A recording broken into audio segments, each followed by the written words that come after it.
You trying to get a pipe with some titties on it? Yeah, exactly. That's what it's like. Little mermaid action. Yeah.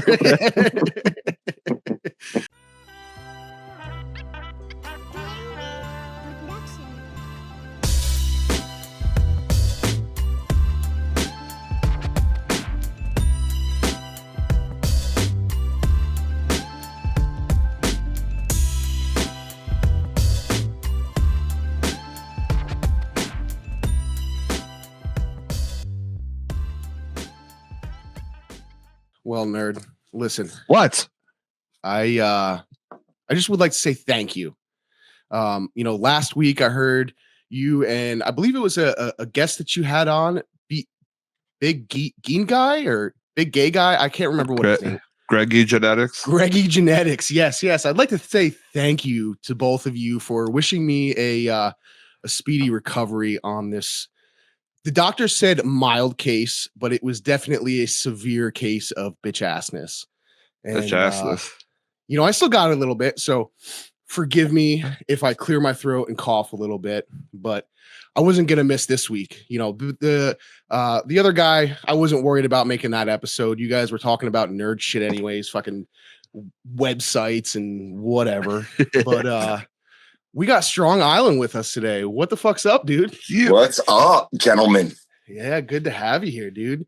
I'm excited. You are. So I've been around this, our little corner of the community for a few years now. And you were one of the first ones that I kind of saw hanging around. And I really enjoyed what you had going on, man.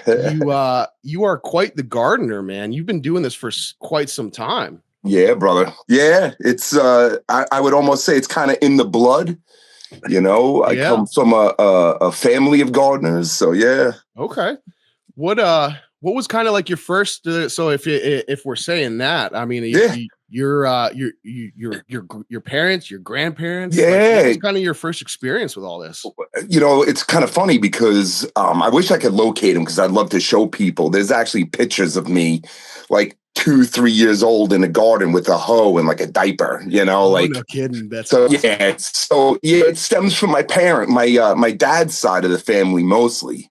Okay. My grandmother was a gardener. Her brother, who was actually like a Korean War vet POW, was supposedly like phenomenal at like grafting and creating, growing like multiple apples off of one tree. He was grafting back in, like the 50s and early 60s. And wow. And I think that's where my father got the love of it, was from my grandmother and his uncle. Yeah. And then it just kind of rubbed off on me, Sure. I mean, you grow up around it, you see it. Yeah. I mean, it's what else are you gonna do? That's it. It was kind of a way to bond with dad a little bit, I guess, something to kind of interesting to see. He's a little obsessed, gardening is kind of like his life. So, sure. If I wanted to be a part of it, his life, I had to be a part of gardening kind of, Yeah. Well, look where it's brought you now, man. And now, that's awesome. I think it's a great skill to have. It's definitely not something maybe back in their generation, it was kind of normal to an extent because that's what people did. And, a little bit further back, that's how you would fucking eat. So like, I'm sure they grew up with their parents. Like that was it. Like you had to garden. Otherwise it was a little scarce. So, definitely. That's awesome. And there's one of the things actually, you and your pops ended up helping me out with, we had a little issue with my fruit trees and, we were reaching out to your dad and he kind of had some information for us. And so that was really awesome. So big shout out to him. Yeah, now Pop's a good guy, man. He knows a lot about a lot of stuff, man. But when it comes to gardening, he's like the guru, man. That's cool. Yeah. Have Pops in your back pocket anytime you need. And it's fantastic. And we butt heads on certain things there for a while he was kind of like that synthetic grower. And like we spoke, like he grows fruit trees, he sprays them. Yeah. But when it comes to fertilization and feeding the soil and stuff, he's the one that turned me on to like ferments and like JLF. Yeah. Early on, many years ago. He would do like JLFs basically from seaweed. He lives on a small island in North Carolina. So he has seaweed readily available to him. So he was taking all the scraps from his garden, his seaweed, and making these ferments and feeding his soil with it. He turned me on to that, years ago. So that's why his garden looks so good, man. It's lush. He sent me some videos that he had sent up, and man, like his peach trees, and he's got these swarms of his bees going around. Like I was like, that's fucking paradise, dude. Like that is where I need to set up. Yeah. So that is too cool, man. Well, that's why his garden looks so fucking good, man. He's got on that little island. He's doing ferments and stuff like that. That's sick. He's it's kind of sad because I send you the videos. It gets a little overgrown. He's 80 something now, so it gets a little hard. It's a little hard for him to get around and keep up with the weeds by the end of the season, but Sure. He's still plugging along. I wish I could blame my overweeded garden and yard on my age, but I'm just gonna I can only blame it on my laziness. So. Your laziness, that's me. That's me. But that's cool, man. That's cool. So I guess while we're on that topic of it, ferments, man. So you make your own ferments, JLF. Kind of talk to me about that, dude. What's your favorite go-to? My go-to is the lazy man's JLF. I don't generally have a specific goal in mind. I kind of think of it like, eat seasonal, eat local. Sure. So like early on, I'm putting weeds in water, and I capture rainwater at my house. So I use the rainwater. Right. And then what I'm doing is, as the weeds come up, I'm putting that in to start my ferment. So you're doing like so early on in the season, like when that first kind of grass is coming up, you're clover, the dandelions, things like that. Yeah. Willow. I'll grab a lot of willow because they're loaded with growth hormones. Oh, shit. So things like that. They're loaded with nitrogen. They're loaded with those the enzymes and everything else that young plants need to kind of perform. Sure. So. Sure. That's a great idea. I mean, that is ultimately the idea behind a lot of that style of gardening is like feeds like, right? Yep. And I think that definitely goes to show, like, if we're able to feed our plants like that, and like you were saying, like eating local, eating in season, that's stuff that's good for our bodies, right? Like that's how it should be. So early season, you're using some weeds and stuff. What do you get into mid-season, late season? Do you differentiate, or is it kind of just all the same? Well, kind of, yeah. So then I'll start with, with the, like flowers. So as I'm deadheading stuff around my garden, sure, or pruning around my garden, that stuff goes into buckets, and that's just kind of how I've always done it. That's just, I've never really made like ferment specific, like where I'm doing just like a straight manure ferment, or I'm doing just a straight potato or peach ferment, something along those lines. It's kind of potluck, and I'm just really looking more for that, I'll add a lot of labs. Okay. Things like that. I ask that's So your biology that you're adding, that you're getting up for this is obviously like stuff that comes on the plant material, but it's also labs. And are you adding anything else? Like, what is it? They say like leaf mold or any kind of funky stuff like that? So as everyone's probably aware, and I've spoken about this probably to nauseam, but, I often would have a tree service drop fresh wood chips at my house, sometimes 20 yards, a mountain of wood chips in my driveway. And instead of buying mulch for my blueberry beds and my garden and stuff, I would use that. So as that's breaking down, I'm getting the fungal benefits, I'm getting the carbon, I'm getting the nutrients that I need. And then just by kind of seeding that with things like labs, things like my JLFs that I use, it's kind of like makes up the whole meal, you know? Sure. Yeah. So that's really, but the problem with that is everyone knows, like I said, I invited a pathogen into my garden. Yeah, that was your issue with that. I believe that's you started to notice it last year. Last year was kind of when it cropped up. Yep. And when I started getting my garden ready, because I like to pick your brain on a lot of these things, because Yeah. you're far more knowledgeable than I am. And when I saw that happen to you, I was like, okay, we are not using wood chips, just because I was like that. I mean, sure, you've probably been doing it for years and years, Yep. and it's just one of those things where it's very random. It may get you, it may not. Yeah. But when I saw that happen to you, I was like, okay, I am not doing that. We're going with straw. And I had my own problems with the straw and the bale. But yeah, talk to us about some of the strifes that you had with that. Oh boy. So, like everyone, so a lot of people are aware I talked about. I invited fusarium into my garden.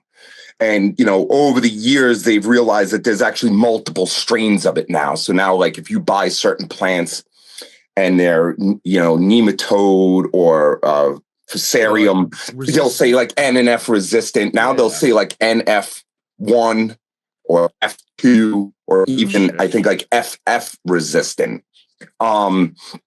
So basically what happened was it was early on in spring last year, not too long after I laid the wood chips. I came home from work one day and I said, boy, all my tomato plants look a little funny. But it was all one side of them.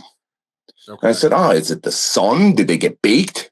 Is it, something? And long story short, like the next day they were like, the leaves were crispy. They were really starting to curl up. And I was like, something's going on. Got on the horn with Pop. It was like, hey, listen, this is what I got going on. What do you think? And he's like, yeah, that sounds like wilt. Fuck.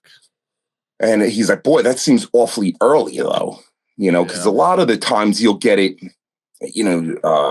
mid to late season, kind of like blight. If you grow tomatoes, you're going to get blight. There's nothing you're going to do about it. You're just going to get it. You're inviting it in. But it literally, the depression set in because instantly I wanted to investigate. I cut a plant open and you saw the brown ring around the pith in the middle of the vine. No kidding. And I said, oh boy, here we go. And it's one side. So it kind of goes up the plant one side and travels back. And then by the time it gets bad enough, it's on the other side and the whole plant gets wilt. But normally when you'll recognize it, it's because one portion of the plant starts to wilt before the other side. No shit. Yeah. So interesting the way the plants work, man. Yeah, and or things like, how these fungus infections or bacterial infections or viral infections that these plants can get like an animal or a human. It's amazing. Just hit it with the shampoo. Yeah, brother. I wanted to hit it with a flamethrower. Yeah, man. Oh, that's a bummer. Well, I'm gonna get my what are you smoking on, dude? We've kind of, for anybody that doesn't know, that hasn't been over on the Discord, we have bombarded everybody with our new addiction, new obsession. Yes, that's what we'll call it. So Strong has always been you've been a cigar smoker for a very long time, and yes, I'm sure you've dabbled in pipes. Yep. But we're gonna go ahead and throw Corey under the bus here. He's the one that I think that kind of encouraged a lot of this. So don't pass the buck, brother. You're just as much to blame. I know. It's fun to blame somebody else though. Not yeah, exactly. But so I have a for anybody that doesn't know, I just had my anniversary, and my wife ended up getting me this Savinelli poker. And it has become my new favorite pipe. It is definitely the nicest one that I have now.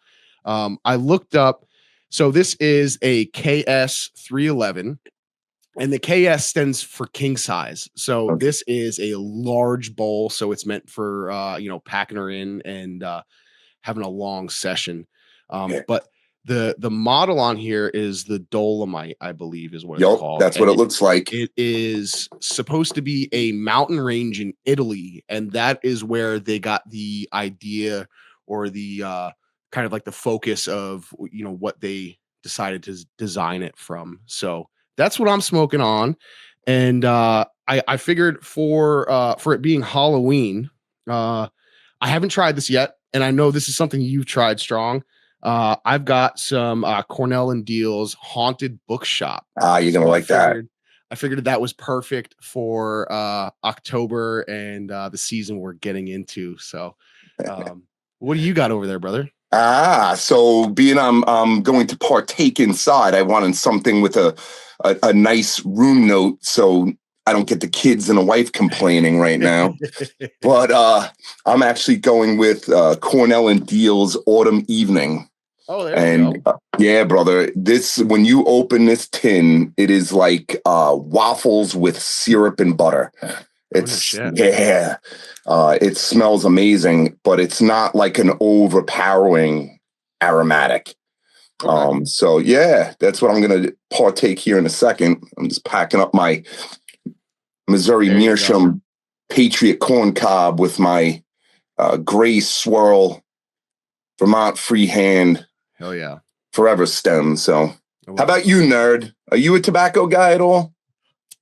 Yeah, not that often, but I what do you call it? Obviously I like smoked cigarettes for years. And then I went through a cigar phase. My stepdad growing up was really into cigars, so I learned a little bit. And then I went through a cigar phase. I went through a pipe phase like 10 years ago. Grateful just bought me a pipe. Oh, nice. So yeah, so I'd probably get back into it. I've basically been sick since you gave it to me, though, so I haven't been wanting to use it. Yeah, going out to Chicago. I was like, all right, I've got to spread the pipe cheer, right? Like I felt like this is part of me now, and I've got to be able to bring it out to people. So yeah, before I went, I stopped by my local tobacco shop, and they have a good selection of a bunch of different Missouri Meerschaum corn cobs. So cool. I grabbed him one, I grabbed Paranoid one, and I got one for Alabrije, and I was like, here you go. What do you got? Not trying to encourage you to smoke tobacco. I was like, smoke weed out of it. I don't care, but at least got a pipe now. So I ended up. I used to buy the ones where they would come on a plastic with the card, like an action figure, and it had the tool and the corn cob pipe in it. I get it at like CVS. Yeah, nice. I don't think that they even sell them at CVS and all those drugstores anymore. I think they've pretty much gone.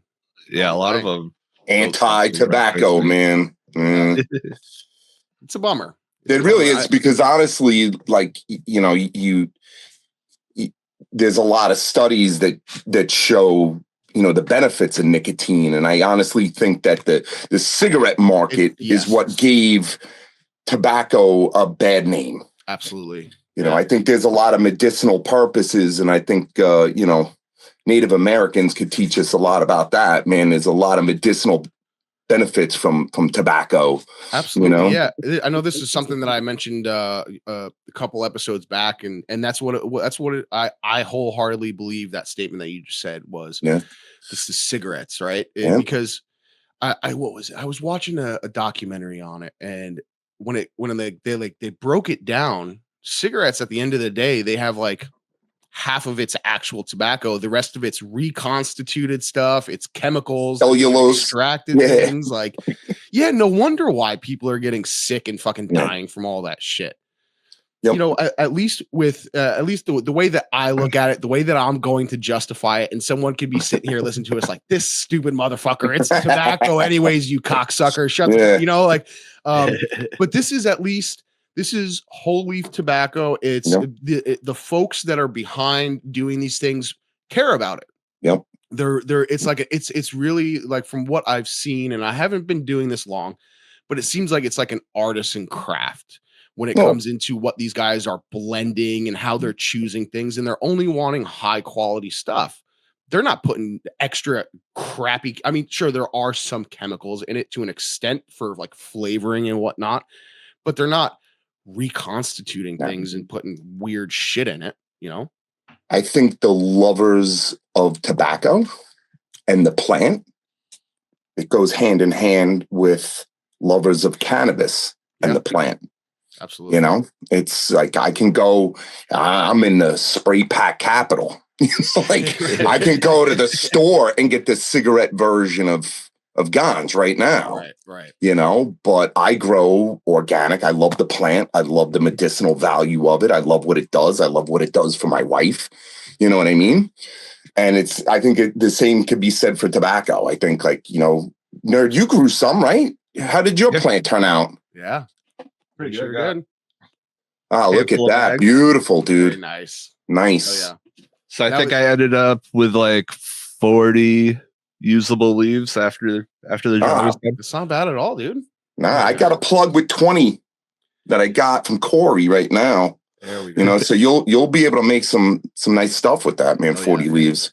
Yeah, we've got a lot to talk about, but I don't want to get off sidetrack. I know. I did want to at least say that we, you know, because I was like, we're getting 20 minutes in and we haven't lit our pipes yet, and I was dying to light it. So let's get back on track here, boys.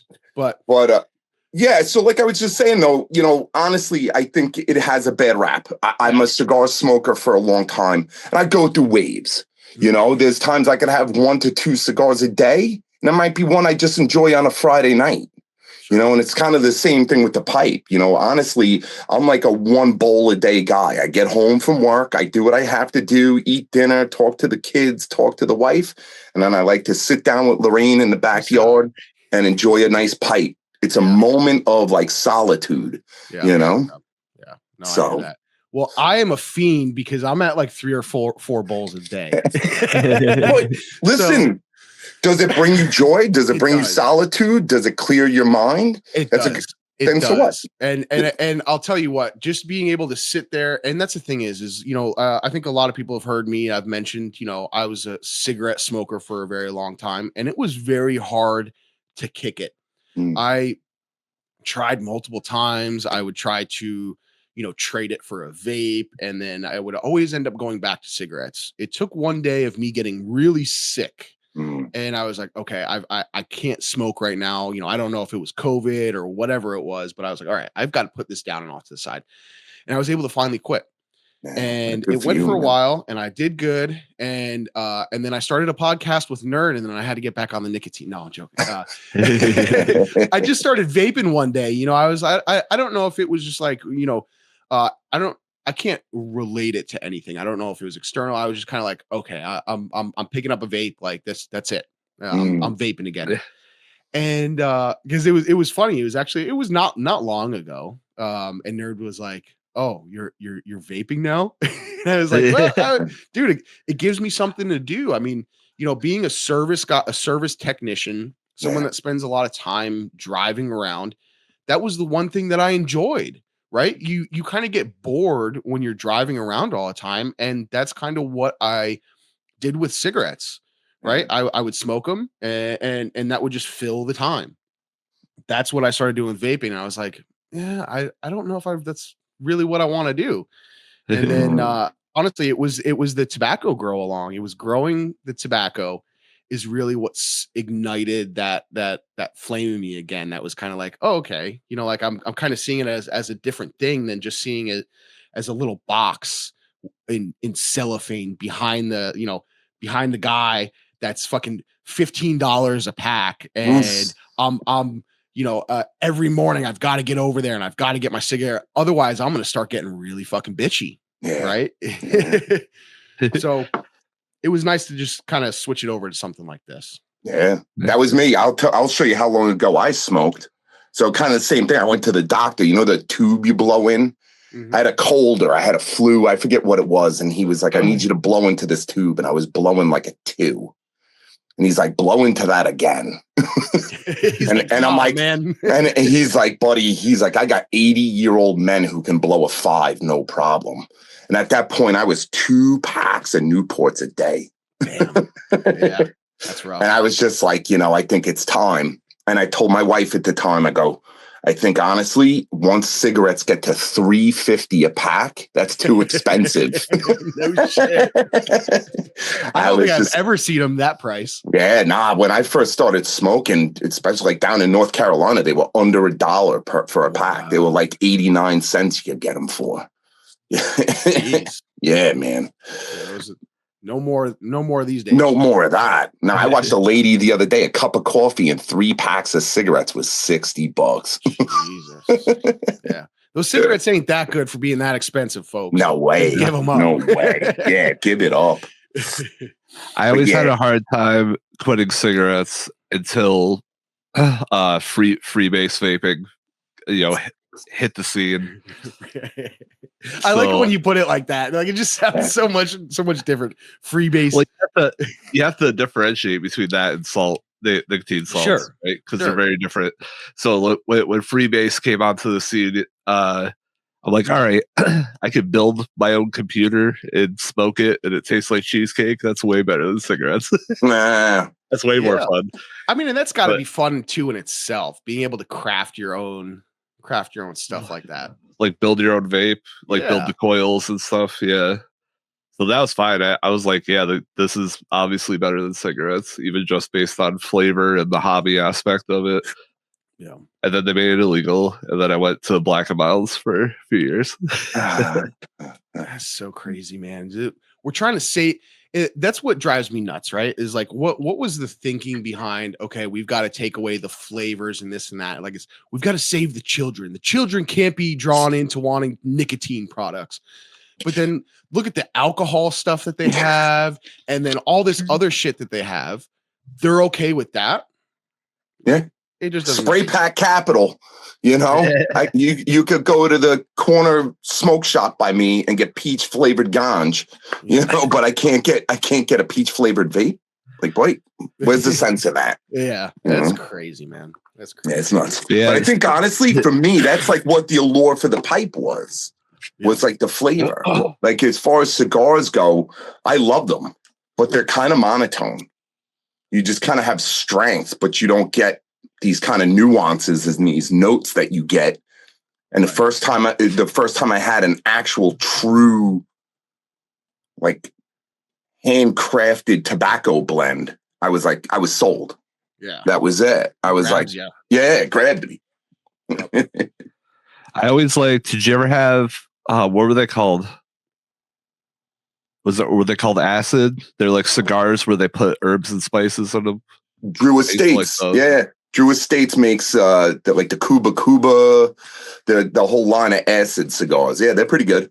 I've seen those before. I wouldn't say that they're cheap, but they're definitely not fucking $15-$20 cigars, right?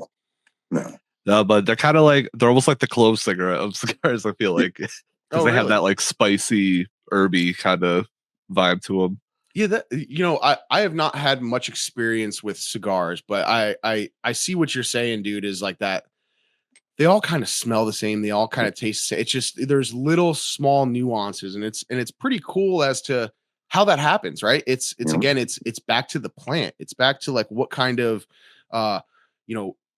tobaccos they're using, what percentage of tobaccos to certain other ones, ratios. It is such a neat thing that I already knew it. I was like, it was funny when I got it when I told my wife that I was going to be growing tobacco. She goes, "You're not smoking again."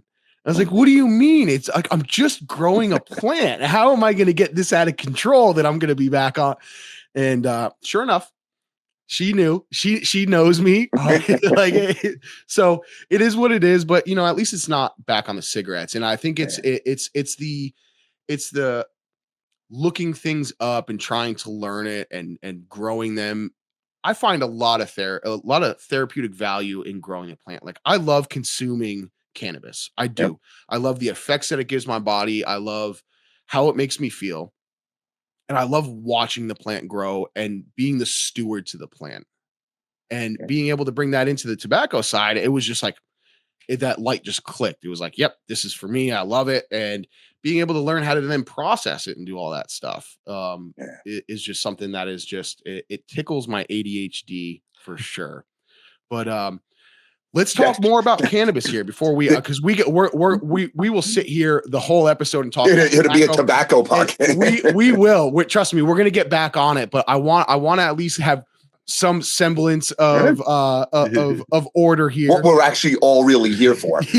We're see, this is the thing. Nerd doesn't know this yet, and I've kind of tickled the idea with him. I said, hey, we're kind of getting into a little bit of tobacco. I mean, this is now going to be a cannabis and tobacco podcast. He just doesn't know it yet. Yeah. I'm slowly bringing it in just to not scare everybody. So we're just gonna start throwing things in. And flip the script that fast. Yeah. Right. So, but tell me, man, what was kind of like your first experience with cannabis? What got you drawn into it? So, as a lot of people know, like I got into cannabis at a very, very young age. Younger than definitely should have. My stepfather was a big grower. Okay. Upstate New York. So New Yorkers, especially the upstate. Yeah, brother. What? It's funny story. Like he taught me. He's the one who taught me to grow. If you're gonna grow like gonzo cannabis outside, grow it near sumac because it gives off the same heat signature. So when the helicopters fly by and they see the sumac, they don't recognize the cannabis. No shit. Okay. Yeah, because he used to grow up by Fort Drum, if you know where Fort Drum is, all the way by like Watertown and miserable place. Oh, it's brutal. But yeah, so I got exposed to it at a young age. Okay. I actually had a love affair with it for many, many years. That was my go-to. Yeah, and then I wound up going down some other routes. As a lot of us have, and I made some life choices, and I got clean and sober at a fairly young age, but experienced nonetheless. And I was actually clean and sober for over 20 years before I even got back into growing cannabis or anything like that. Congratulations, dude. Yeah, man. That's a big thing, man. Yeah. Running the streets and listening to hardcore music. It's heavy metal and hardcore, 100%, man. Punk and everything else. But so that was it, man. And then what actually got me into growing, I guess it was around COVID, somewhere around there. My wife had some health issues and was put on a medication, and she had some real adverse reactions to it. Yeah. And I'm not a big fan of big pharma on a good day. And then I was just like, my neighbor partakes, and I asked him, I said, Lorraine, I want you to try something. Yeah. I said, I want to see how this works for you. She couldn't sleep, couldn't eat, couldn't nothing. Yeah. Lost a lot of weight, like in a really fast amount of time. So long story short, I asked him for some ganja. He gives me a little bit. Had Lorraine try it overnight. Not even overnight, in an instant. No kidding. We were sitting around the fire pit, and she's just like, I think I'm going to go lay down. And I was like, perfect. Yeah. Go. She's like, I think I'm hungry. So I was like, oh, wow. Go eat, and then that was what it. What can we get for you? Yeah, exactly. And it was a complete flip from who she was that morning to who she was that night. She was a different person again. She was back to my wife, Yeah. And instantly I was like, there's no way I'm buying this. Yeah. I'm like, I could easily grow this.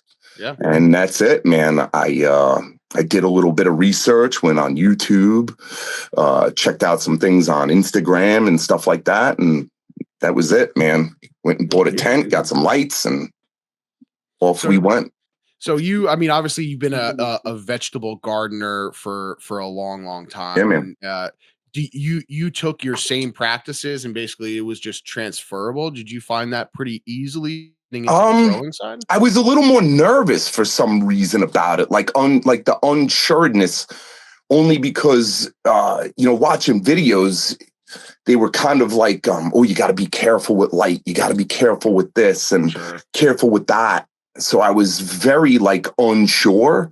So actually, when I first started growing, there were certain people like Captain I reached out to. I saw his page on Instagram and I was like, hey, yeah, man, 100%. And I was just like, hey, listen, I saw this. What do you think? And he was super forward with the information. He's like, yeah, that's just a normal bract. That's not balls. Don't worry about it. Things like that. Yeah. And then once I got a grow or two, under my belt, I was like, wait, this is just like any other plant. I'll piss on this thing. She's going to grow, that's what it does seem to me. And it took me a while myself. And I would say just recently, as in like this season, I've kind of came to this reality was because I've always been an indoor grower and allegedly I may have had some outside. Allegedly. And it was like, oh, wow, like these plants really can deal with a lot. I think it's just a lot of us growers, a lot of people in the community, whether they mean to do it or if that's just kind of how they feel, it's not that different than growing another fucking plant. Like just fucking keep her within certain fucking, parameters when you're growing, right? There's certain things, give it a good balanced, feeding regimen and it's going to be okay. You're going to get something. Like, don't fucking freak out so much. Don't go spending all your fucking money on all this crazy gear and all this new, like, you don't fucking need it. Yeah. 100%. It's gonna grow. There was a meme that was out not that long ago. I forget, Epic Gardener or something like that. And he's like, first year of gardening. Yeah, I'm going to throw some seeds in the ground and see what they do.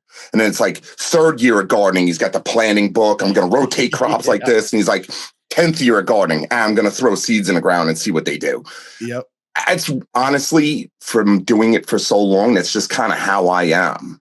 I went through that phase, especially with my outdoor garden, where I was like babying everything and monitoring everything. And the results were, if anything, sometimes worse. Sure. Because if you try to play God, man, sometimes you're going to fuck it up. They call it like a helicopter parent or a parent, right? Just let it do its thing. Let it do its thing. Giving it the basics, and sure, I may be generalizing a little bit, but I mean, pay attention to it. And I think as long as you have good, there's always a caveat to it, right? Yep. These are if you have a good genetics and you have stuff that you're setting it up well, you're gonna be fine, right? That's it. Your first grow with cannabis, was it indoors, outdoors? How did that go?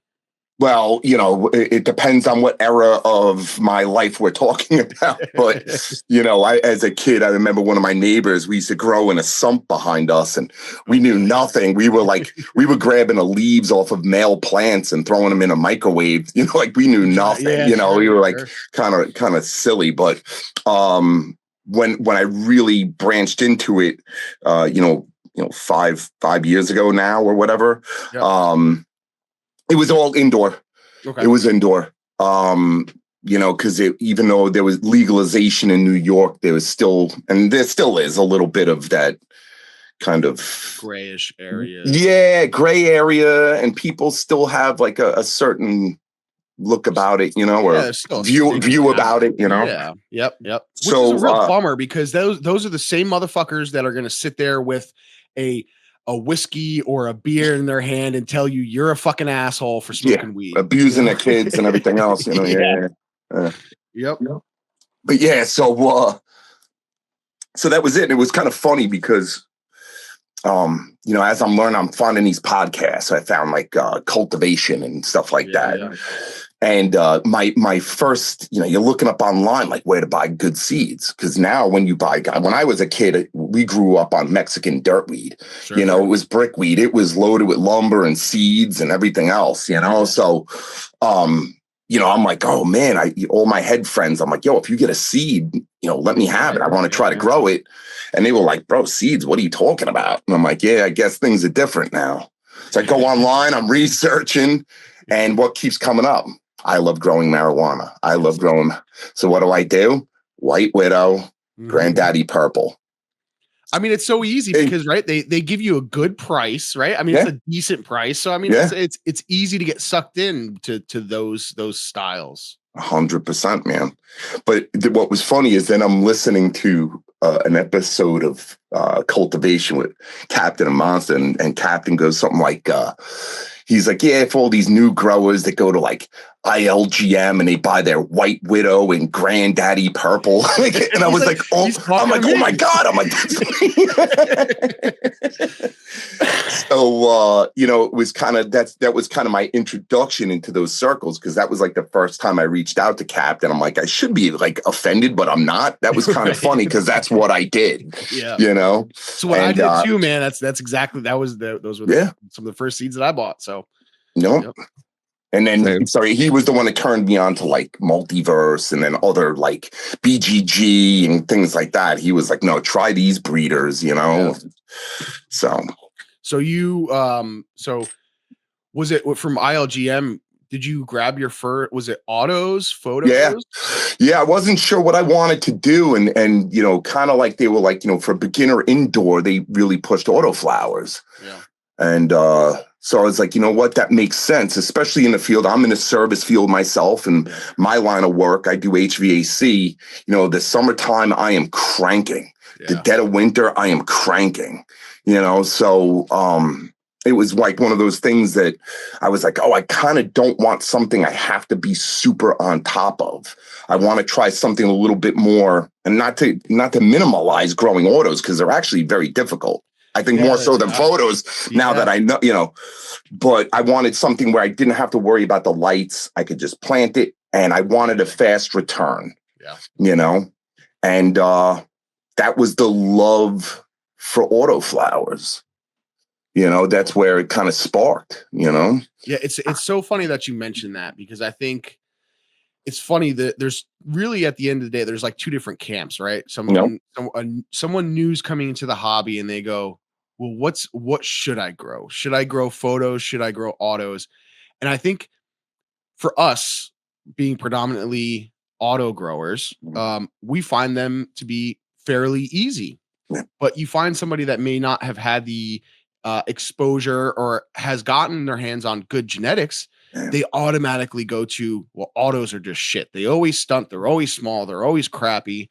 But it is funny, because when you talk to someone that's new, it's like, how do I want to get them in the hobby? Do I want the possibility of them getting upset that they stunted something and they have a small return, or giving them, you know what I mean? It's kind of like there's two weights. And I am of the belief that I think that autoflowers are a little bit more friendlier. But after growing a photo, I saw that, because, I mean, obviously I've only grown a handful of photos, and I saw how much you can beat them on, how much you can neglect them, and they come right back. And I'm kind of like, it gave me that second thought in my brain, like, okay, maybe, obviously autos have their downfall, but those photos are actually kind of cool too. But at the end of the day, I will always be a diehard auto fan. That's just who I am. Yeah, I think they're both nuanced. They, like you said, they both have their ups and downs. But I honestly, for me, I think for a beginner, because either way, it's like the first 3 to 4 weeks that's the most important. Yeah, and the germination. If you could get past the germination, and the first, actually probably like 2 weeks, really, you're going to be fine either way. But I think autos are a little more forgiving if you forget issues with lights, because they'll grow in a 12-12. They'll grow in, whatever. And light leaks, things like that. There's a little bit smaller, manageable plants. You can't really forget to flip them. Yeah. They're going to do it themselves. So yeah, I think autos, to me, if I'm talking to a new grower and they're asking me, I always recommend autoflowers. Yeah. Yeah, I'm with you. Now, Nerd, for you just recently, we've kind of talked about it. Your issues that you had with the photos. What's kind of your idea? Like, now that you've at least had a hand in messing with photos, you still a diehard auto guy? For now, yeah. Until I could figure out how to do photos again. Yeah. But auto perpetual just works the best for me. I see that is one of the reasons why I do also like autos is that perpetual style. I know Strong, you do that same type of style where Yep. you're always kind of rotating things, but that is one of the other benefits I find of autos. And for someone like myself that I do like variety, Yeah. autoflowers bring that. Yeah, 100%. Like right next to me now, I got 3 tents. I got two 3x3s, and then one that's like a 33 by 33. Okay. And basically my 2 3-foot, I got 2 earth boxes in each, and those are strictly autoflowers. Okay. And then the 33, I always try to do a photo in. I have 1 earth box in that, and I either try to do, either 2 plants in the earth box or 1. And basically, this is kind of like my photo period tent now. So I try to rock both because they're both fun, and I like the experience of growing and seeing what you could do with them. Yeah. But yeah, I like the fact that nothing really changes in these 2 tents. And if I really wanted to, I could start another earth box while I got another one finishing, I can dig it. I can dig Yeah. it. And I love that. That was one of the other things that drew me to you was the earth boxes. I mean, you are a big fan of earth boxes, sips. Yes, sir. Is that the only style that you do for indoor growing, or what is your main style for indoor cultivation? So what was funny was I grew in grow bags originally. So just like pots, just fabric pots, fabric pots. I was organic from Jump Street. I'm an organic gardener, with my fruits and vegetables and everything else. So that it wasn't even a question for me. It wasn't even a thought, it was just going straight organic. Yep. That's the way it's going to be. And I grew in grow bags, and I did all right. But there's definitely a lot more parenting or stewardship that goes along with that. Monitoring your moisture, figuring out how much to water, how little to water, how fast is it evaporating, how fast is the plant taking it up. Then that was the other thing I think I found as a new grower is you look at a lot of people that are growing online or the information that they give you, and it's oh, you should be using fabric pots because you don't have to worry about overwatering or it's going to dry out quicker, and there's different benefits to having fabric pots to plastic pots, and early on that's how I started as well, was the fabric pots, because I thought that I'd be okay, well it's one less thing I can not fuck up and not get root rot, not overwater my plants, right? But I think later as I've gone on, it's like I really like plastic pots because I could be a little bit more lazy on my watering, right? 100%. Yeah, especially me, like I grow in my basement. It stays fairly consistent throughout the year. Temperatures drop a little bit. Sure. The one thing I do have an issue with sometimes is my humidity levels. Yeah. So, depending on the time of year, when you're growing in fabric pots, I mean, they could dry out in hours, right. Especially if, you're in your 4th, 5th week and that plant's really stretching and, it's one of those things that are taking up water. So I actually threw YAG. I won a competition, not a competition, but a whatchamacallit, like a raffle. Giveaway type. Yeah, like a giveaway. Yeah. And it was an earth box. No shit. Yeah, and I never grew as a Alabrije. I think it was either the tangy grow along or. Okay, yeah. So you've been around the community for since all that started, then, huh? Oh yeah. I watched the conception of YAG, and like I said, long before G3 was on. Old timer, as they call it. I guess. But I mean, really, honestly, in the grand scheme of things, it's only 5 or 6 years or something like that. It's maybe 6 years. It moves fast. It moves fast. But I won the earth box, and they were all like, "You're gonna love it. You're gonna love it," and it was like instant love. There was no real worry once you get that first grow done. You're like, "Oh my god, this is it." Why have I not? Especially from my lifestyle, where like in the summer, I don't know, there's sometimes I'm like, I jump down in the morning, I'll burp some jars, quick take a look, make sure lights are on, make sure parameters are good. And then I gotta go. I gotta go to work, man. I gotta get out of here. So with the earth boxes, there's sometimes even when they're heavy and stretching, they're drinkers, I only have to water, at most every 2 days. Yeah. When they're like really drinking. Because they're able to take up that gallon or two, of water over a period of time. So it's amazing what the plants will do if you just give them what they need and they take it as they need. It's amazing. Yeah, man. So that's it, brother. Yeah, that was it. That was my love. And I said, you know what? The more I was kind of able to compare the earth box to container growing and grow bags, I was just kind of like, yeah, no. And I told Lorraine, I'm like, yeah, I'm buying 4 more of these, just so you know. And that was it. Yeah, that was funny. It was actually for me, that's what it was the build a soil that he there was a video that Jeremy did, and it was the earth box and auto flower, him setting it up. It was with the Night Owls, so it was something from Night Owl. Strawberry milk and cookies, I think it was. Yeah. So it was like that first video, and I saw that, and I was like, this is too fucking easy, man. And I got one, and I think I got through like a month or 2 of the grow, and I was like, I need more. And that's how I ended up with 6 earth boxes.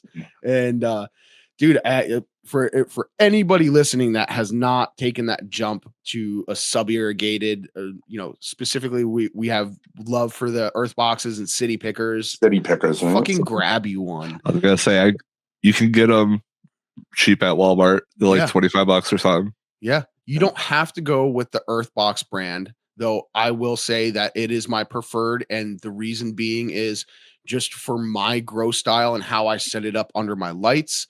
I like the shape of the earth boxes, but the city pickers work exactly the same.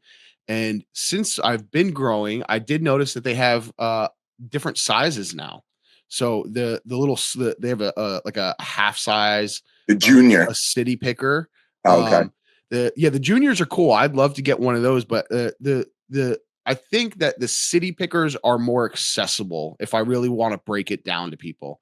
City pickers seem to be more accessible because you can go to a big box store and they're going to have it in there. You don't have to go to a specialty grow store. And for states that aren't legal, they may not have those grow stores, but they have a fucking Home Depot. They have a Lowe's, and they're going to have city pickers. So if you don't have one, press pause, or actually don't press pause on this. Keep listening. Drive to Home Depot and fucking buy you one right now. And I'm telling you, you will never, you will not be upset. If you're upset, send me a DM. We'll talk about it. You can read me out, whatever, but you're going to be happy. I promise you. They are the way to grow.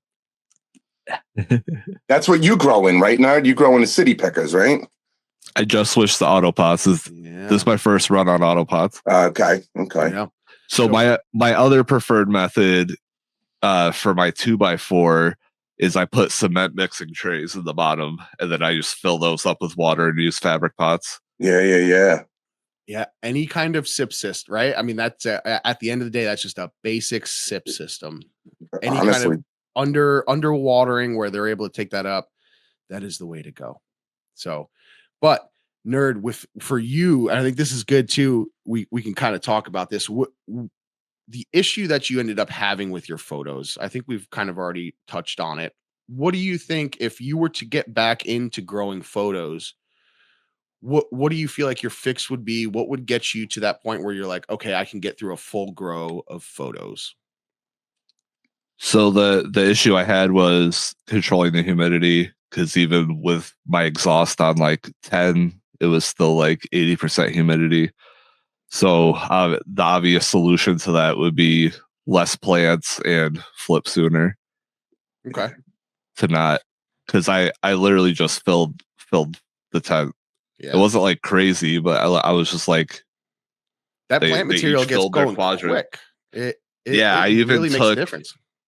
I even took like a full trash bag defoliation off of it, and the humidity only went down by like 3 points or something. Now let's different like so let's the humidity, yes, but it's not the humidity with the lights on. I think with photos, what the biggest downfall for me is, and what I noticed is that long period of lights out is really what fucks people. And that's probably where that your problem stemmed from, was that 12 hours of lights off, that humidity spikes up, temperatures drop, and boom, we got PM, right? Yeah, this wasn't even like, so I've got PM before, right? Where you look at a bud or some leaves and it looks like someone like sprinkled salt on them.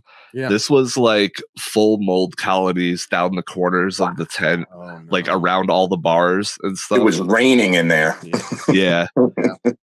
I spent 2 days just scrubbing the shit out of it before I put anything back in it.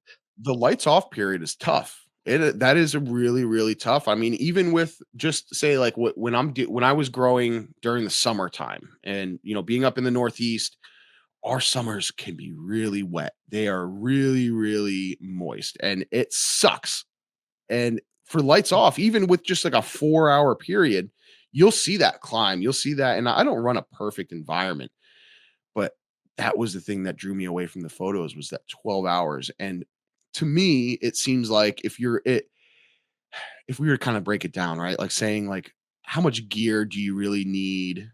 It seems like autos, you could almost get away with less than having photos, because with those 12 hours of lights off, you really need a dehumidifier. You need some equipment that is taking care of that humidity. Otherwise, you're going to get bent over. It is what it is. Especially with running auto perpetual, I don't have to fill once the perpetual gets going, there's enough transpiration happening where you don't really need a humidifier even. It seems like it equalizes itself, right? Because you've got that one plant that's giving off a lot of that. The little plants are enjoying it, but it's never taking it, too much where it seems like the system gets out of balance. So it's almost like, creating this little microclimate for autoflowers. That's exactly what it is. They seem like they can take that broader range, and it may not be growing them the best that you possibly can by giving them a perfect environment, but they seem like they can definitely take that larger swing, and being able to grow them multiple different, ages of plants that's a big benefit. Yeah, one of the things I learned early on, and I got great information from Monster and from Joint, was defoliing. Okay.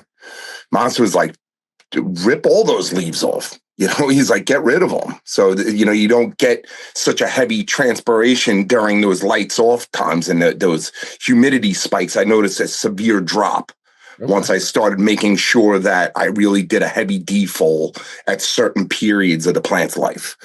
Is there any tips that you would recommend for defoliation? Well, I mean, I don't go super crazy because they are the plant's solar panels. Sure. They are, even as much as you're feeding, they still need that photosynthesis. Mm-hmm. So if you're ripping away all the solar panels, there is going to be a negative effect in some way, shape, or form. So, sure. I just am pretty steady on once those stems, those big fan leaves are there, and you're starting to get that woody, sometimes reddish purple. Those are the ones that go first. Okay. Especially at the bottom, especially as they start to stretch. Those are the ones that go first. I do a lot of defolding from the leaves that grow towards the center. Also, I make sure I go from my top or my bottom up, ripping off all the leaves that are growing towards the center, and almost like a form of lollipopping. Also, I get rid of a lot of those leaves at the bottom that are going to do it. Yes, shade the legs. That's honestly, I noticed a huge difference with humidity, and I do it with my autos too, though. Okay. I'll defold the hell out of them. Are you a little bit more gentle on your autos than photos when it comes to defoliation? Yeah. And, like when I first started growing, I was very into like LST. Everyone's like, oh, you gotta, do a little, you gotta train them. You gotta train them. I kind of now with my autos, I like seeing what they're going to do. I like seeing the natural structure of them. So I don't really, unless they're really starting to hit the lights, you know, like you're growing someone like Alabrije, where you know that plant's going to get big. Yeah, you might want to do a little LST, you know, something like that. But some of the others, I just kind of let them go. And I kind of just default a little bit less. I'm not as aggressive, but when it comes to the photos, and also what I do is I'm a very short veg time. Okay. Yeah. What do you, maybe 30 days. 30 days. Okay. Yeah. 28, 30 days, somewhere within there. And I'm flipping. Nerd. How long did you end up, vegging yours out? Do you recall? I don't remember the amount of time, but I just did it until they were a third of the way to the light. Okay. Cool. So I just like set a height. When they all got to that height, I flipped. Cool. Yeah. I'm excited for you to try it again, man. I want to see you try it again. I think that maybe because you did it during the summer. I think this is going to be kind of trying to push you a little bit here. Maybe now, yeah, that's what I'm saying. Let's try this again. I'll supplement your flower just to let you fuck around, right? Like I'll hook you up. But I think that'd be cool to see if there is a big difference, because that is one of the things that you don't run. You don't run a dehumidifier, right? Typically, no. It's all hooked up. Sure. I just never once they're perpetuals in full swing, I just never have a need to. I have it set up. It just never turns on. Yeah. I be do interesting to see this winter. I want you to try it again this winter. See. So I'm actually 2 weeks away from harvesting 9 plants. No shit. Yeah. Wow.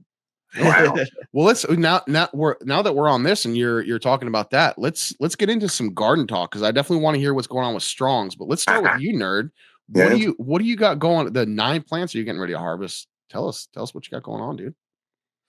So in my 2x4, I recently did my relabeled all my seeds and stuff, and I was like, all right, I have a bunch of strains that I want to try, right? So in my 2x4, I'm running 8 half gallons, and each one has a different speed run strain in it. Oh, nice. Yeah. So they're all getting pretty close to being done, huh? Yeah, and they're good. They look like they probably each have like maybe an ounce on them.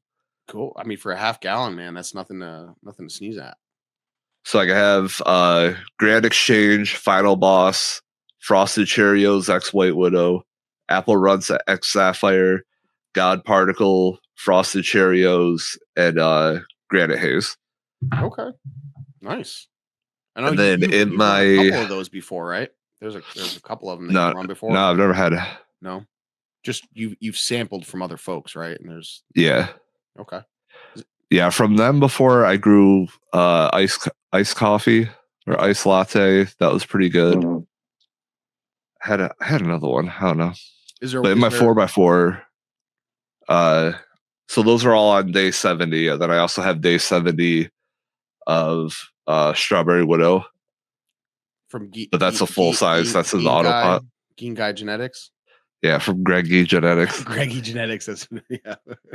And then in one auto pot's empty because I'm trying to get the perpetual going again. And then in the other 2, I have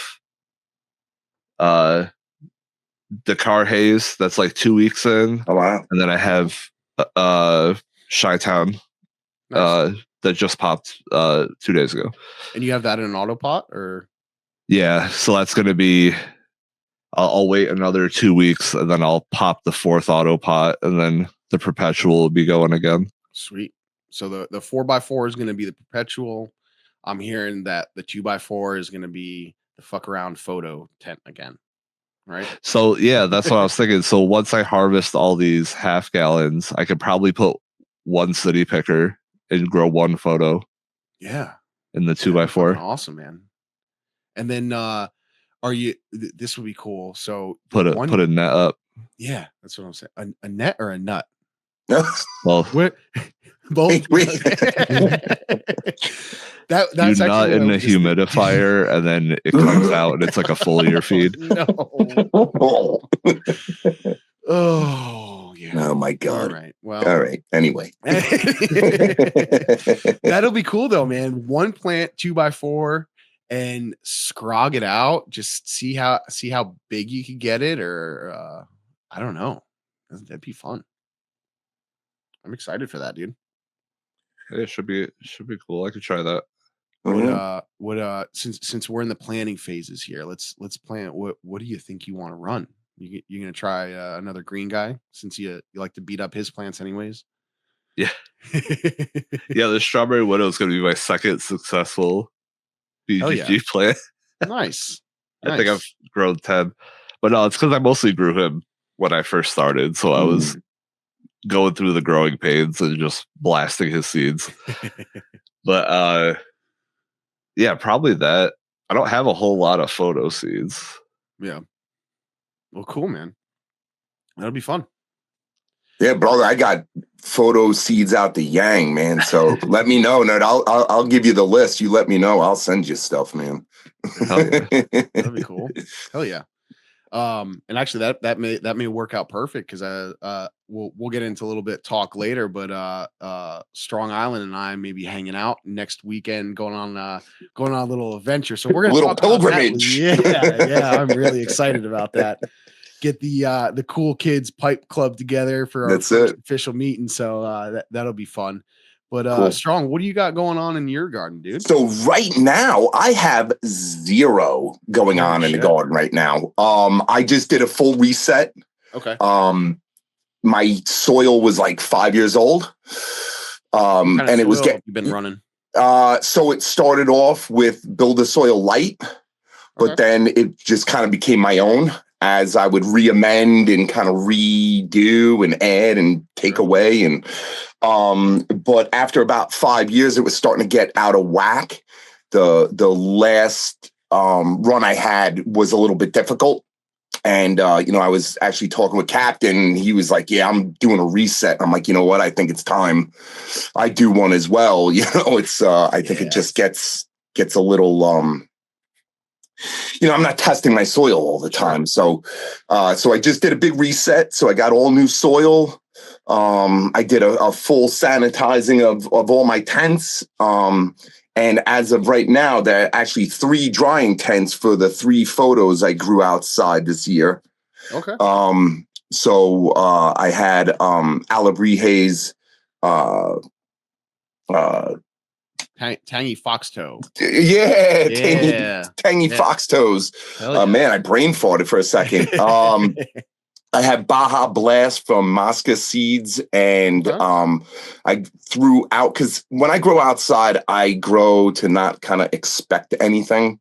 I've learned the hard way that growing on Long Island, by the end of the season, you don't know what you're going to get. It could either be beautiful, or I literally had plants that had probably well over 5 pounds on each of them just die in 8 hours.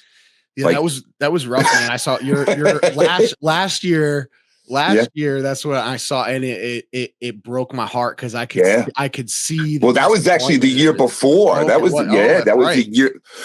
And so I learned I forget if it was Rudy who I was speaking to. Oh no, it might have been Badger. I forget who I was speaking to, and they were like, grow to grow it. And I was like, that's it, man. That's what I got to do. I've had that conversation with Badger, so I'd be surprised if it was Badger. And that's been my little my emotional support animal that kind of like sits on my shoulder when it comes to outdoors is Badger. Just like, fuck it, just go for it. And if it gets mold, like it is what it is. You had fun growing it. You had fun growing it. Yeah. So I threw some like freebie seeds from Multiverse. It was Multiverse Genetics. Banana Blast, which I don't get banana off of it, but she is gassy as all hell. Okay. So I took those down. I got a little bit started getting PM. The weather changed a little bit, so I said, you know what? Before I lose it, I took it down a little early, about a week earlier than I really wanted to. But I was kind of like, I'd rather have something than nothing. Yeah. So right now I a have little more zippy weed. You know, yeah, it's all that's right. and you know what? For Lorraine, that's kind of I don't need her passed out on the couch all day. You know, like you know. Yeah. So yeah, so and that's what the strains I actually grow. I kind of look for that more sativa dominant Sure. kind of cannabis that keeps keeps her Keeps you going. Yeah. yeah, it keeps her going. You know, she has a head about her, but she's getting the medicinal benefits. Mm-hmm. The so right now my 3 tents are like dedicated dry tents. You know, I gave everything a good washing, then I set them out in my shed for a couple of days. So any kind of critters or anything that still may be on there have a chance to kind of pop off. Yeah. Right now they're drying them. They got so this is Saturday. So next Saturday they'll probably be ready to trim up. And then I'll do another quick sanitizing of the tents. And on deck is Alebrije. So basically, I kind of do like a night owl tent with someone else. I'll do an Alebrije tent with someone else. Okay. And then my photo period, I'm going to rock Spaceman Seedco's sour cherries. Okay. So yeah. So if you ever get a chance, heard of them. He's an awesome dude.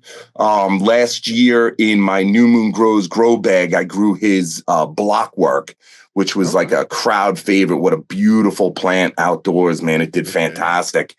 So he just had a drop of a whole sour line he did. So I snatched up his sour cherries. It's like a sour diesel, I think, back cross to cherry bang bang. So yeah, I'm excited to try that. No shit. Are you getting any you said you've grown one of his before, right? Yeah. I did it outdoors though. It actually started as a bonsai. Oh no. And then I was like, you know what? I want to show this some love. So then I transplanted it to the bigger grow bag and it did phenomenal. No shit. Yeah. Cool. Speaking of bonsais, are you joining along in the bonsai growing? So I almost always grow one anyway. Am I formally like in it? No, but I'm always in it. You know what I mean? I'm almost always growing one. Just right now, the tents are dry tents right now. Yeah. You know, so yeah. And I don't think nerd, you didn't officially join in, did you? No, I forgot. Man. It's all right. I'll hold October 1st, I woke up and I was like, yeah, I am really excited. I don't know if you, why obviously Nerd has, but I don't know if I 100% have. Yeah, I see what you got going on. I am really excited. I got the bad boy right here. You know, and they're Alebrije genetics, so I'm not taking any credit for the C. You know, they are his. I just made the F2s, but it's the 91 grapefruit, the real camo pheno, and the real camo just means, you know, the earth box cover that I had on. That's how I'm differentiating it. And then his Nancy Raygun F2s that I did an open pollination with. And so I'm really excited. It's just a fun little thing. You know, we'll see how it goes. I chucked a bunch of seeds in there. So we're gonna let one male from each of the cultivars go, and we'll have a Maury Povich situation. So we won't know who's the daddy, but it'll be one of the two. So it'll be cool. So I'm really excited about that. But yeah. So bonsai grow along is gonna be fun. But so you've got all your tents drying. Yeah, stuff's gonna be coming up soon. The Vandal I'm gonna throw. Okay. In some earth boxes. Night Owls, Whistling Blues is definitely going to go in an earth box. The Sour Cherries is definitely going to go in one. And then the other 2 earth boxes I haven't decided on yet. I might do a full Alebrije tent. So it'll be either I might do one plant in one earth box and 2 in the other. I've almost always rocked 2 plants in an earth box. Okay. But the one of the last grows I had, the plants got so big, I was just like, I'm kind of doing these an injustice. I wish they had a little bit more room to spread their legs, you know? Yeah, that's always been my thinking. You know, I see a lot of people and they do wonderful with it. Chaos Goblin's one that I see quite regularly. He crushes it in earth boxes, and he does. I think as there's a saying in the community, the Alebrije box of flavors, right? And that's growing multiple in there, and the folks crush it, right? And it's great to see. But I am of the belief that The earth boxes really, again, just me. I like to grow one and give those ladies the legs, the leg room to stretch out, and it just Yeah. seems like they will get slightly bigger because they're not cramped. They're Yeah. not cramping their style with their sisters. So I find it, yeah. What I actually had was kind of going back to what we were talking about earlier is humidity. yeah, You know, sometimes depending on the type of year, the time of year, I should say, depending on how many plants I have in there is, you know, if it's the dead of summer and I got 4 plants rocking out in there, it can get a little, you know, little soupy in there. So, yeah. but yeah, that's what I'm probably going to do, man. Is I think I'm going to try to see the difference of rocking 2 autos in an earth box next to an earth box that's just growing one to see if. And I was even thinking maybe do all 3 the same strain, so it's kind of a controlled experiment to see, you know. I like it. Yeah, Yeah, man. I will always be a proponent to push a full Alabrije tent. As y'all know, I do a full grow room of Alabrije. Yep, dude. This wasn't even planned. We both ended up showing up today with the sweat on today. So shout out to Alabrije, always doing good work as usual. So he makes growing very easy, and always the plants always turn out wonderful. So yeah. Daz as well, man. Shout out to Daz at Night Owl, dude. I almost always have at least one earth box rocking out Night Owl because I honestly, you know, I've tried, and you know, I try to get BGG into the rotation. I try to get all these people into the rotation, but there's definitely 2 breeders that will always be, because I almost never, ever have issues with germination and plant growth, and that's Daz and Alabrije, man. It's you know, I'm right there with you, and that's one of the reasons, you know, that the cross that I made, that was with the Mandala effect. The Mandala effect is Night Owl. That is hands down one of my favorite, and that's why I wanted to work with it. So yeah, shout out to Daz. Yeah, man. We gotta see if we can convince him to hang out sometime. He ain't too far from us, so we'll have to reach out to him and be like, hey man, come on. Not this past 420, but the 420 before, I almost had like an epic meetup. I was talking with Captain, and Captain's like, yeah, I might go up to Washington Park, you know. And then I was talking to Daz. He's like, yeah, if you're going to be, I'm going to be at Washington Park, man. So I was like, oh, how awesome would that have been, Captain and Daz? Yeah. Just didn't work out though. This is just, I'm throwing this out here. I feel like there could be a potential in this, right? So the plan is for next year, the Alabrije meetup is in Maine. Yeah. And Daz is here in the New England area, right? And I think we need to somehow, I'm sure someone's already gotten a bug in his ear that the Alabrije meetup is in there, but that would be fucking sick to try to get him to come to that. I actually was talking to Focus, you know, talking to Corey, and he may even get himself a ticket and come up there. So it'd be pretty cool to get you know, all of them. BGG will be there, I'm sure. I don't think he will fucking miss that. So getting all the breeders in our community in one central place. I mean, this Alabrije meetup stuff, man, it grows each year, and I think it'd be awesome to get all of them together. Unfortunately, and I actually, you know, of course, the week before I get the go ahead, but unfortunately this year, the Chicago meetup fell on my 21st wedding anniversary. And I don't think that was going to fly with Lorraine going to Chicago for a meetup on our. Nah. Oh, yeah. So, yeah, but I so wanted to go, dude. Well, that's what we'll have to do from now on. You'd be like, okay, Alabrije, look, this date does not work. No good for Strong. We can't do it. Don't make it happen. There's very few dates in that month, right? Like if you put it on Muddy Roots, you're gonna have a problem. We got an issue. So you know that we can't do it on that weekend. But so that's another one. We'll have to. I'm gonna try to bring Huffy. September 6th is no good. Okay, Huffy's gonna come. Yeah, I talked to him the other day. Oh yeah, dude. Look, this year was definitely the most people that showed up to the event, and you know I hear this talk that the Midwest showed out, that the Middle East showed out. The East Coast has got to bring it next year. So if you're listening and you're on the East Coast, you better fucking be there. We've got to show Alabrije what's up, how we do it here on the East Coast. So next year is going to be a fucking blast. Cool. But I did want to talk about some more tobacco stuff, of course. So I have something. Full circle. You got something? Yeah. Okay. So while you guys have been talking, I've been looking at pipes. Have you? Ah, What are you looking at? that a boy. Yeah. All right. So the ones that were catching my eye is they call old German clay. Okay. So it's a clay pipe? Clay pipe. It's white clay, but they put little figurines next to the bowl. Oh no, So shit. like goddesses or trains or boats, and Animals stuff. and No shit. Yeah. You trying to get a pipe with some titties on it?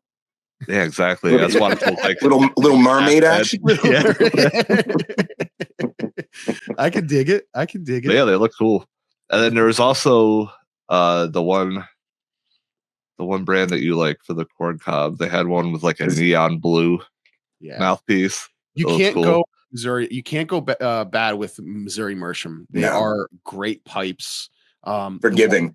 Yes, they're great. Like I said, that pipe that I gave you, dude, smoke it. The thing is, what I have found with there's definitely, as they would call the new pipe blues, right? You start smoking it and maybe it's got some flavor to it, or I found with the corn cobs sometimes you'll get a little bit of because that shank is a hard wood, and as it starts to burn, you may get some of that flavor in there and it can be a little unpleasant, but I think once you break in a pipe, it's wonderful, and those corn cobs smoke beautifully.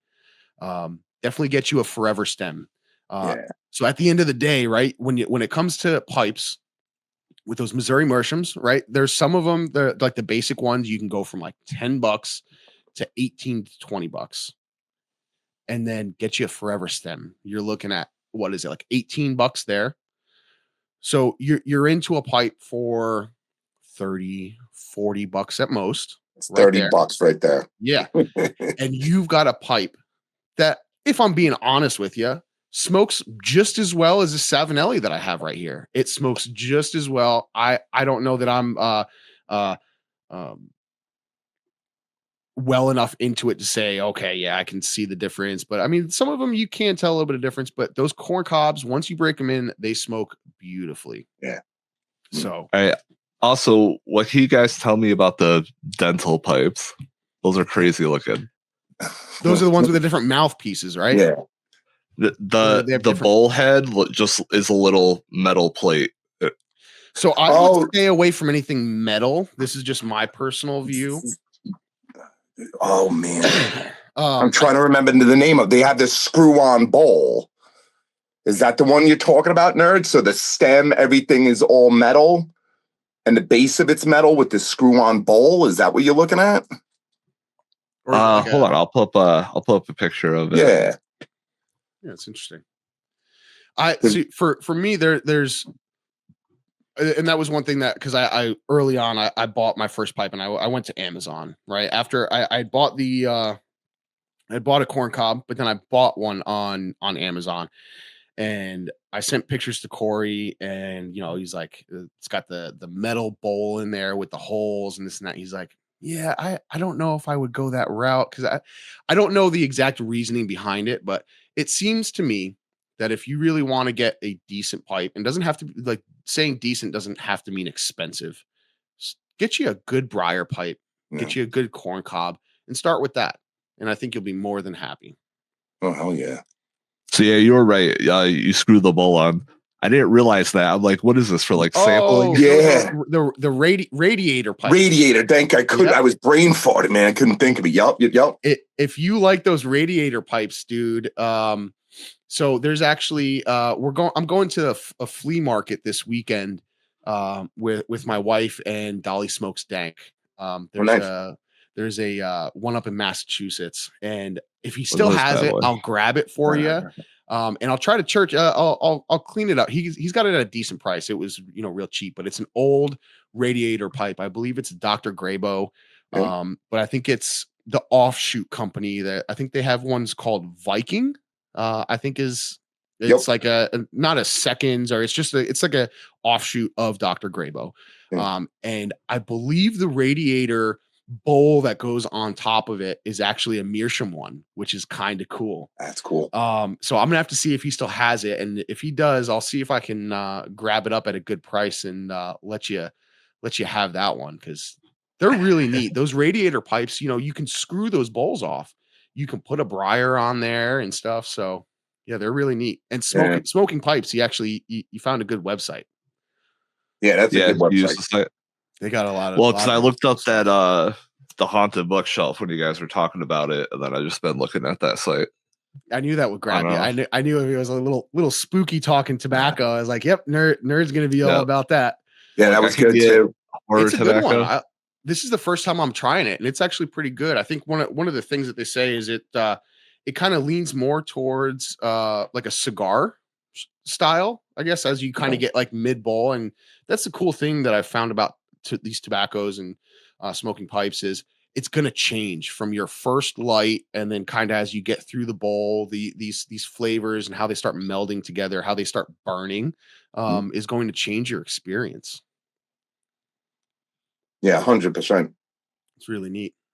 I saw one on here that was like $10,000. Dude, oh my God. It is crazy. It is absolutely crazy what some of the, and the way I look at it is ultimately that's a flex. Yeah. It's a piece of art, right? Like pipes are pieces of art. If you think of they're an accessory. You're buying a pipe because you like the way it looks. And sure, of course, it's functionality and the way it smokes. You want a good pipe. And there's certain things that you look for as the quality build as to what makes a good smoking pipe. And I'm not going to sit here and claim to know all of it, but a little bit of research I've done is finding that, like, making sure those airways and making sure that those holes are drilled and placed in good spots. Of course, having quality material in the pipe. But from my understanding, it's really like that airway that's really going to make the difference in the smoking quality. And it's little nuances like what they say is bowl shape. The because these tobaccos are a little bit wetter, right? And you start smoking them, and you'll find that you get like a gurgle, or you find that something, that's why they invented those little, they call them the drinkless or the stingers. So you didn't get that liquid back in back in there. And there's ways to take care of that. But I found that if you have a good one, a pipe. Yeah. So I had joined a pipe club, and that dude changed my world when he said, if you start to get a gurgle, just take you a pipe cleaner mid smoke and just run it in there, clean it out, and you're back to new. And I was like, holy shit. I was just powering through the gurgles. I was just like, yep, that's just the way it is. And it cleaned out. And I was like, oh, so, but yeah, it's funny. I guess it's even the turbulence of the smoke inside those airways that will create extra condensation, that will create those hot, wet smokes. And that's why I guess I really, really would love to try a calabash. Yeah. Because I guess with having that extra airspace in there, is it will cause some extra buildup of moisture, but it seems like it sucks it out because it has that extra chamber area to kind of pull that moisture out. Is that kind of what you have heard, Strong? Yeah, whether it's a straight calabash, reverse calabash, and also that radiator pipe. That's the design of that radiator pipe, because there's a little port in the bowl. The hole is in the center. It hits the metal ring in the center of the metal part of the pipe. Yeah. And around that, you're supposed to cut and wrap like a little piece of pipe cleaner. Oh, no shit. And what that does is that absorbs any moisture that you get from the tobacco. Wow. So so it stops the gurgling, and then the metal, and then how that stem is created, it's supposed to cool the smoke. So sometimes they even recommend for like new smokers to try a radiator pipe, just because you're not going to get that kind of bitey heat that you can get from, like me, you learn certain tobaccos will bite. Yeah. And it's because I'm puffing too much, it kind of eliminates that. That's what the design of the radiator pipe is. And the calabash kind of does the same thing. It allows the smoke to kind of linger in that chamber to take away some of the heat and to take away some of that moisture. It's so fucking interesting. Now you see why I'm like deep diving in it, man. There's so much to learn. Yeah. And I think especially for us that are, to kind of like circle it into the cannabis thing is, with a lot of us where we just go on these deep dives and look into, what it is we're growing, how to grow better. The pipe knowledge. Yeah, man. It's knowledge. You like to learn new things, and you think it is just tobacco, just a simple pipe, but then you learn there's actually like a lot more to it. The history of it, the design of the pipes, why they're designed a certain way, and then like what kind of tobaccos you like. You learn like certain tobaccos do. That's why there's so many different shapes and styles of pipes. If you're going to smoke what we call vapors, for people who don't know, it's a Virginia and a Perique blend. They burn hot. So you want kind of like a taller bowl, almost like a chimney style bowl. Then there's other ones that you want a shallower, wider bowl because they burn the correct way in those pipes. So it's just wild to understand, It is. It is absolutely crazy. And that's actually one of the reasons why I picked up an estate pipe. And an estate pipe is basically just a pre-used pipe, right? Like it's a pipe from somebody else, and you refurbish it, you clean it up. But I actually picked up a certain one, and I wish I had it here to show you. It looks really cool. The top of it is like unfinished, so it's got like that gnarly briar kind of unfinished end. Really, really cool looking. But it's a wider plateau bowl, and from my understanding, I think I've heard it a couple places, but English blends are known for having more different types of varieties inside them, right? And having a larger diameter bowl lends to a larger area of it burning. So you're able to kind of get those more nuances from all the different tobaccos than if you were to go a narrower bowl and a taller bowl that you would be smoking a Virginia, Perique dominant, like less varieties in the blend. You're not going to notice as much different nuances in a smaller bowl. Yeah. So, it's fucking awesome. It's absolutely cool. It's definitely a wild rabbit hole we fell down. Yes. And there's no chance of getting out anytime soon. I don't even want to get out. No, because it's like anything. Like I said, as a cigar smoker, you look at it the same way. Like they refer to a cigar as the first third, the second third, and the last third. Okay. All right. So as you progress through the cigar, the flavors kind of change. But as a long-time cigar smoker, there's only so much that you're going to get as far as, but one of the things with pipe tobaccos being there's cased pipe tobaccos. Almost all pipe tobaccos are cased in some way, shape, or form, or they're what they call topped. Now, casing is kind of like a flavoring or a spray that is put onto the tobacco leaf before it's processed into like cut or anything like that. Yes. And a topping is something that after the tobacco has been processed into cuts, is flavoring put on top. So they'll put different things, say like honey is one of them. They will put, so some of them are natural flavorings and some others, nerd, about these. They use different PG, VG blends, flavorings that they'll put on top of them and then they ferment, right? Yeah. There's the one of the cool thing about tobaccos, and it's not all tobaccos that necessarily ferment, but it's the ones that have the higher sugar content and stuff that will actually, you make them, you make the blend, and then not only are you getting that flavor of the fresh, that fresh flavor, but you allow them to ferment. And this is the thing that I'm going to have a hard time is trying to allow myself to not blow through these things and allowing them to sit there and cellar, as they would call, or sit there and age and go through that second fermentation. It's really a fucking cool process, man. And now that's the shit that keeps getting me is every time I learn something new, it's like, oh shit, it's you see it for face value. People are just like, oh, it's someone just smoking tobacco out of a pipe, but it's really not. There's so much more to it. And while we're on that topic, that's something that you and I have both done. We have both made plugs, and we've tried to process whole leaf tobacco. Tell me a little bit about the process that you've gone through. So the first one I did with the tobacco that I grew. Yep. All right. And I still think like I have a ton behind here that's all hanging up, and it needed more age. So my first attempt was, shout out to the Long Island Pipe Club. I joined the Pipe Club and had a meeting, and one of the guys let me sample some of, he's a baker. So he called it his puff pastry blend. And it was a vapor that was like phenomenal. I mean, as good as any major manufacturer. Okay. If not maybe better, that homemade kind of, but so he inspired me to do it. But I think my tobacco originally wasn't matured enough.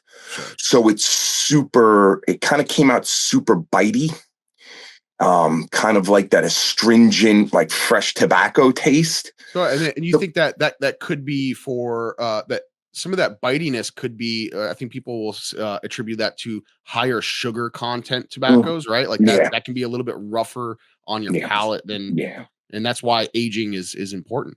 Well, that's what he told me. He's like, well, just because it's no good now, or you don't think it's good now, he's like, don't throw it away. Right. It's like, throw that thing in a jar and forget about it for 2 years. Come back to it in a year. Come back to it in 2 years. Try it again. See how it is. He goes, 5 years from now, that might be the best tobacco you ever had. Just because the fermentation and the aging process can really change the profile of that much.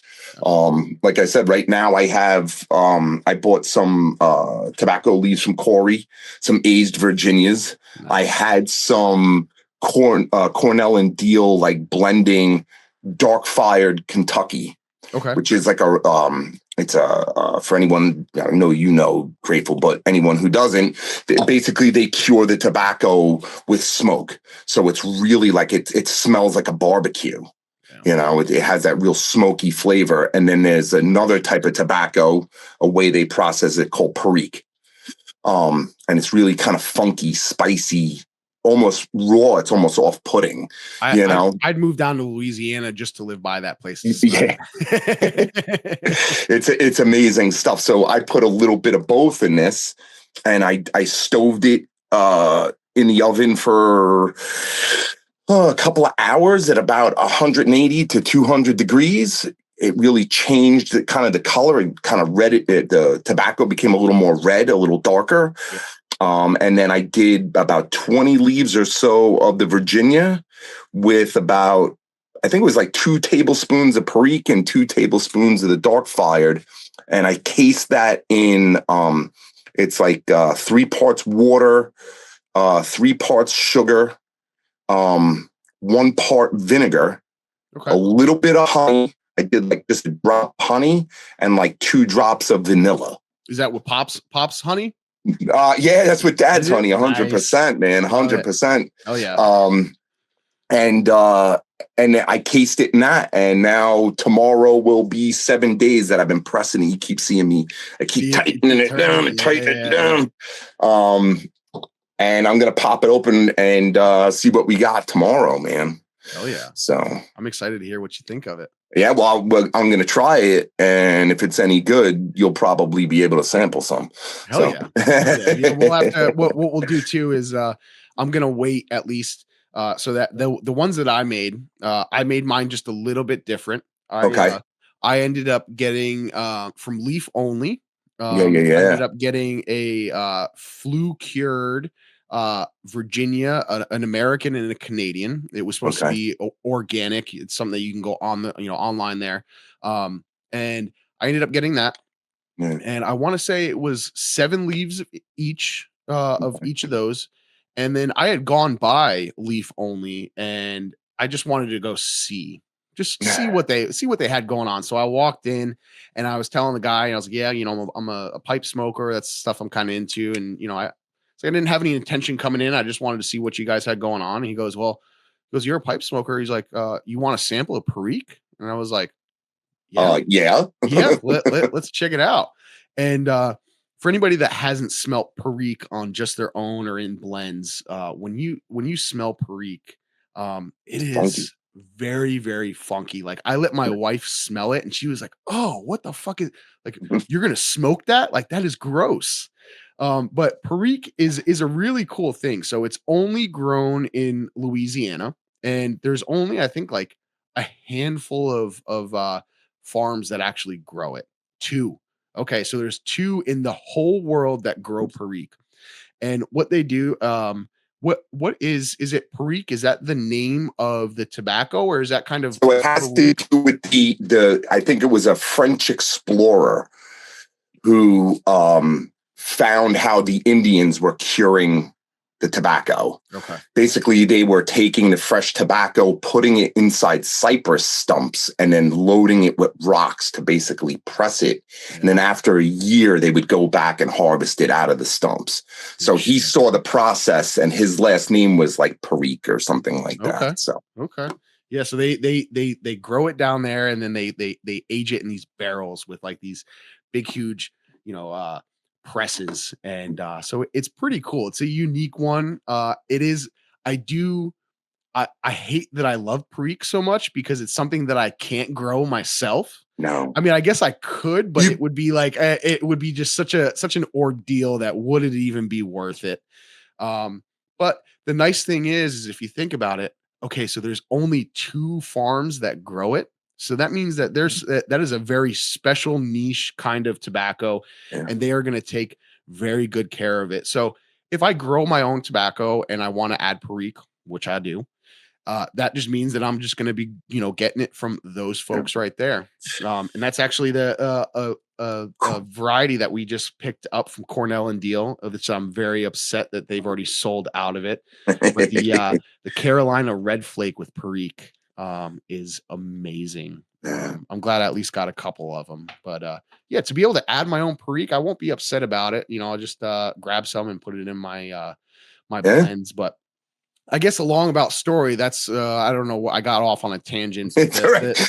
It's a love affair, dude. It is. It really is. So I ended up doing the 7 leaves of each, and I had 2 leaves of the Perique that they gave me, Okay. and I Oof. yeah, the ratio is going to be probably a little strong, but now that I think about it, what I could probably do, because I did make just a regular Virginia with the 2 different varieties. I made 2 different plugs, one with Perique and one without, and I have a feeling that I'm probably going to have to cut them all up and mix them together because Why it's a not? very, very high ratio of Perique. But also it might be kind of cool to see how Might be really good, dude. Yeah, Might be really good. when we hang out next weekend, we'll have to also try that. See, hell yeah. see, I'll at least sample it just beforehand, just so in case it, in case it. Now, something cool is you did yours in your dad press, right? Yes. So there's different. Again, you stoved it. So there's one of the things when you're blending tobaccos, right? There's heat and pressure because we're wanting to meld those profiles together. So Bring out the sugars. yes, in my case, I did use my dab press, so I made much smaller pucks than you did. But what I did was I had talked to Corey about it, and he said, "Yeah, he's like, if you got a dab press, just use that." And what I did was I basically just folded them all up into a little burrito, as I call it. The grateful burrito. The grateful burrito. That's perfect. That's it. That is the blend name. And I took that and I pre-squished it a little bit with some vices, right? And then I put it on there at 110 degrees, Okay. and then let it sit there for 12 hours. Some of them, wow. I think it was a little bit longer actually, maybe around 18 hours. But yeah, sat there. I want to say I brought it down until it was 20 to 60 psi, so not terribly uh really squishing it because I didn't want to smush everything out the side, but just enough Yeah. to give it where it's got that constant pressure, that heat, and it made it into like a tough little puck. I mean, that's some hard shit. Like you could hit that on the side of the table and you hear that fucker. Yeah. Nice. So Nice. yeah, I am very, very excited to get that going and give that a try. Did you sample it? Not yet. It's been Nice. sitting in jars. So I think Okay. at least before we're able to try, like I said, I'm gonna cut it up. I'm gonna cut all the ends off because it was a little bit larger than my press. Yeah. So some of it didn't get really compressed. So I'll cut those off and just have a little puck, and I'll at least sample it before you come out. But I'm excited for us to at least give it a try. Oh yeah. That's what I did with this. The way I do it with I have a piece of 3/4 plywood wrapped in tinfoil. Okay. And what happens is it's a little, the shape of the pan a little bit kind of squishes out the sides. So about 4 days in, I undid it and then folded it back in on itself and then pressed it again. Well, I'm gonna have to give that a try, man. I'm gonna have to give that a try. The guy from the Long Island Pipe Club, he's the one that he's a baker and he uses the loaf pans. He's like, bro, it works fantastic. He's like 2 pipe vices, 2 pieces of wood, and you're gonna make a great plug. He said, give it a week. He says up to 2 weeks. He said anything more than 2 weeks, you're not really doing anything. Yeah. So, well, dude, I have had so much fun here talking. Bro. We are unfortunately, like I said, on a little bit of a time crunch. Yeah. But we're going to have to get you back. Like I said, Nerd doesn't know it, but there's going to be a lot more tobacco and pipe talk. So we're going to have you back on, even if it's just me and you to sit here. Talk was Grateful Garden. Yeah. Well, part of the collective, man. We could have the tobacco section. That's all I'm saying. That's all I've been saying. So stay tuned for more. Listen, Strong, I appreciate you coming to hang out with us. Oh, my pleasure, man. I finally get to talk to my buddy Nerd, man. Every time, right? We never really get to chat, man. I love it. Yeah. So, hell yeah. So we're going to be doing it more. Where can everybody find you? And you got any shout outs that you want to do before we wrap up here?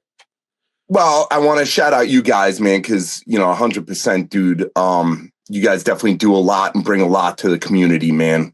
Appreciate it. Try. Yeah, it's definitely cool, and you make a lot of this information and a lot of the lifestyle palatable. Sometimes you can find certain people. Stoners. Yeah, and some people can make things off-putting, and it's like it's nice to have people like you and a lot of the people in the community, man. Just a shout out to everyone, that it's really cool to see and really cool to have. Shout out to just to all the breeders putting in the work, man, to create this medicine that really helps the world, man. From BGG to Alabrije, Daz, and everybody else, man. Outcast, all of them. Oh, yeah. Yeah, that's it. And to find me, I it's kind of funny. I try to do the Discord thing, man. I get lost on there. I'm going to be honest, man. I was never like a chat room guy. I always get lost. I'm socially awkward at times, man. So I don't know. Like, I'm like, should I join this conversation? Should I not join this I don't know. So sometimes I find myself drifting away from Discord a little bit, but I'm always posting pictures on Instagram, and whether it's HVAC related or gardening related, I'm always answering questions, and if anyone ever needs any advice or just wants to just shoot the shit, just shoot a message, man. I'm always willing to help, and absolutely, that's it, man. You will find him over in the Briar Patch Kids channel for sure. Oh yeah, I'm not shy over there. I'm at home over there. That's it, man. Well, listen, I appreciate you hanging out. I appreciate everything that you bring to the community, the knowledge that you bring. I don't feel like we got everything out of you because you're such a wealth of knowledge, and I'd love to talk to you again. But thank you for your time. Oh, my pleasure, man. We'll catch you next time, y'all. Thanks, you. See ya. Later, guys. Peace.